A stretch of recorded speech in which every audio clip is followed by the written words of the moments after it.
Good evening everyone. जैसा कि आप सभी जानते हैं, हमारी क्लास में यहाँ पर हम लोग 11th, 12th, 10th, 9th and science के बारे में मेनली सारी चीज़ें पढ़ते हैं। काफ़ी दिनों से हमने कोई नया वीडियो बनाकर नहीं डाला है। काफ़ी दिन के बाद इस नवरात्रि के उपलक्ष्य में आज फाइनली बहुत दिनों के बाद ये अरेंजमेंट हो पाया।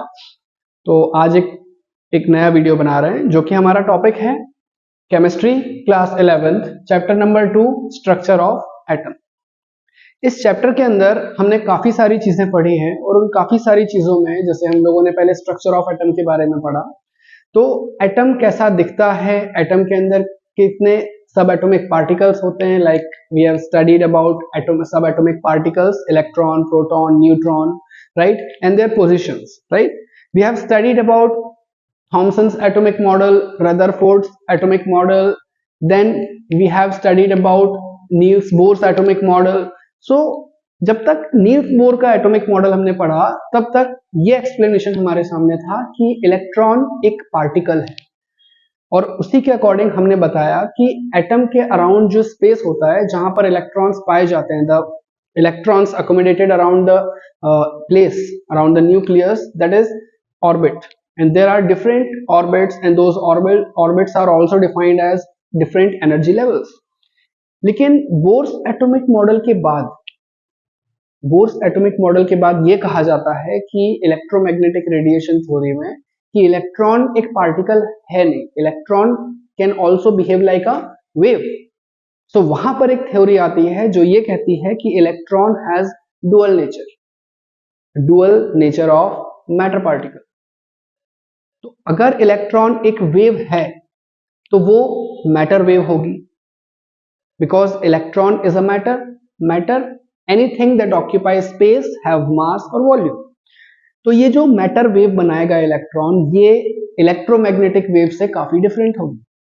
तो इस थ्योरी के अंदर हम पढ़ते हैं डी ब्रॉगली इक्वेशन।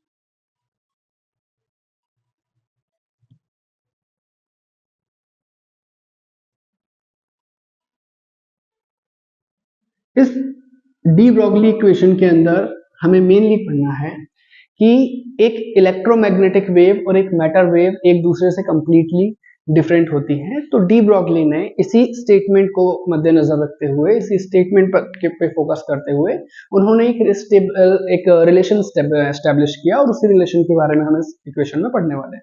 और ये बहुत ही इंपॉर्टेंट इक्वेशन है क्योंकि इस इक्वेशन के ऊपर कभी कभी आ जाता है रिलेशन एस्टेब्लिश करने के लिए तो आपको इक्वेशन सॉल्व करने होता है, या फिर आपको एक न्यूमेरिकल क्वेश्चन आ जाता है which is depending on the formula obtained by this equation. So you all have to focus on this.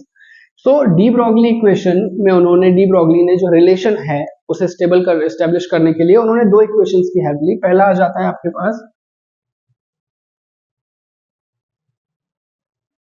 Planks equation, right. So according to Planck's equation, we have studied E is equal to h nu, right? Energy of the particle will be equal to the product of Planck's constant and the frequency. हम इसे equation 1 नाम दे देते हैं। Second, according to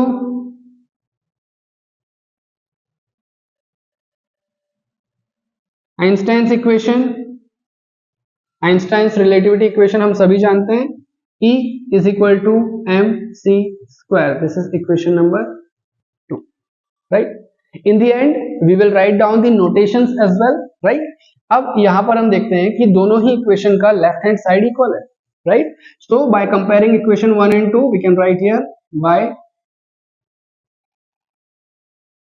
comparing equation 1 and 2. If the left hand side of both the equation is equal, then the right hand side will also be equal. So we can write down h nu is equal to mc square. Clear?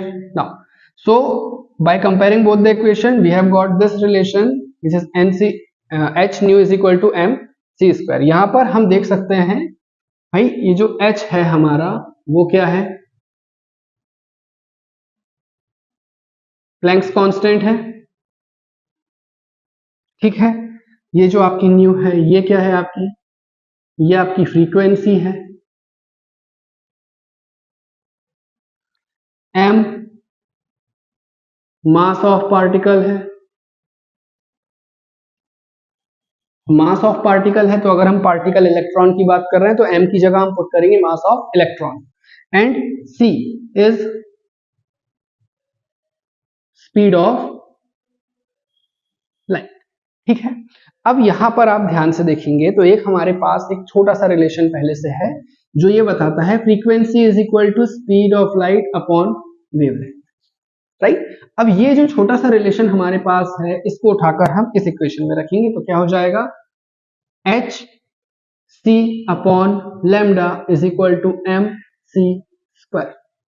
ठीक है, अब इसका cross multiply करेंगे तो h c upon m c square नीचे आ जाएगा और ये लैम्डा ऊपर चला जाएगा, तो ये एक c से एक c कैंसिल हो जाएगा, तो हमारे पास क्या आ जाएगा, h upon m into c is equal to lambda.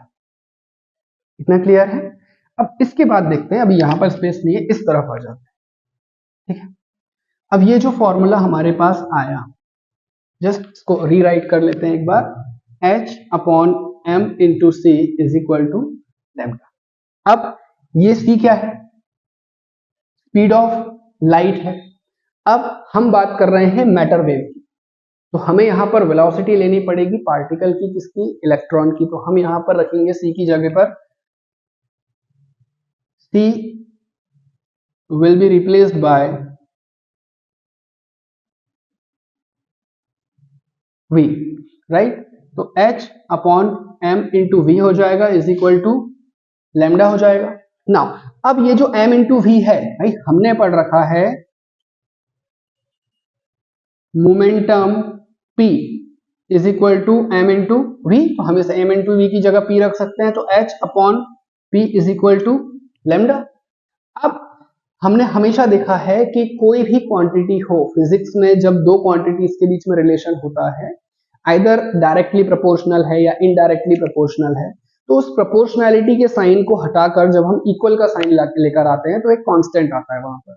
अब हम यहाँ पर उसका थोड़ा सा रिवर्स करने वाले हैं, तो इस फॉर्मूले में h जो है वो प्लैंक्स कांस्टेंट, तो अगर हम h को हटाएंगे, इसको लिख लेते हैं lambda is equal to h upon p।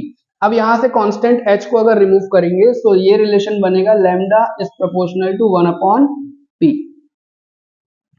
तो हम क्या कह सकते हैं कि wavelength is inversely proportional to the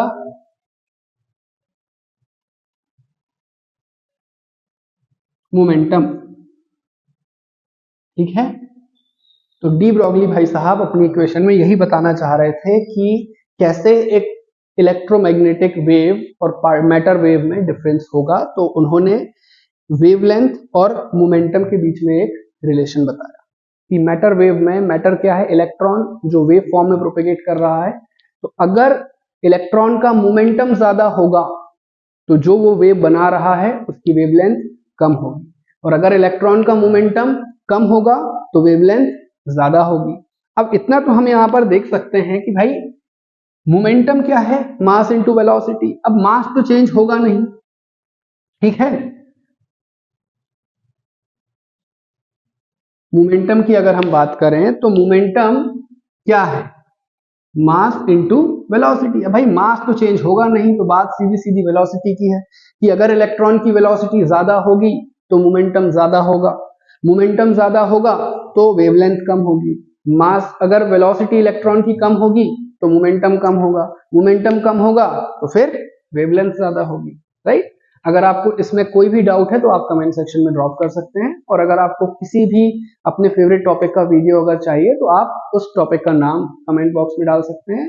हम पूरी कोशिश करेंगे कि उस टॉपिक से रिलेटेड एक वीडियो प्रिपेयर करें, एंड नेक्स्ट वीडियो में हम इस फॉर्मूले से रिलेटेड, इस डी ब्रॉगली इक्वेशन में जितने भी हमारे पास इंपॉर्टेंट फॉर्मूले आए हैं, इन सारे फॉर्मूले से रिलेटेड न्यूमेरिकल क्वेश्चंस का एक वीडियो बनाएंगे। Thank you so much.